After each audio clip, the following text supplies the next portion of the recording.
Hey everybody, what is going on? I hope you guys are all doing well and welcome to another tutorial video. In this video, I'll be explaining to you guys how you can add a product description for your listings and products on Etsy. So let's get right into it.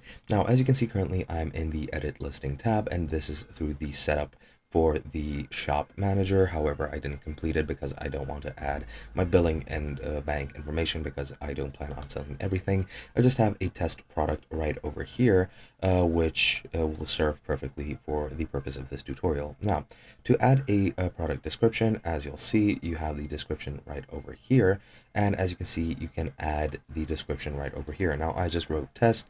I do recommend you add as many sentences or as much information as you can, since this will definitely increase your SEO. It'll make your SEO better and it'll make your listing position better on search engines as well as within Etsy's own search options. So pretty much what you need to do is describe your product or listing in as much detail as possible, and make it concise and easy to understand.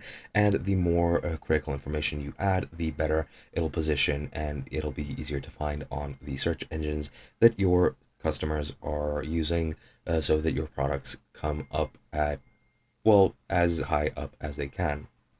And that is pretty much it. As you can see, buyers will only see the first few lines unless they expand the description. So make sure you have an adequate catch in your description at the very top so that you'll make people actually click the expand button so that they'll see your full description.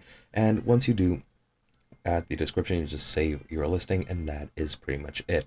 Hope you guys enjoyed, and I'll be seeing you guys in another video.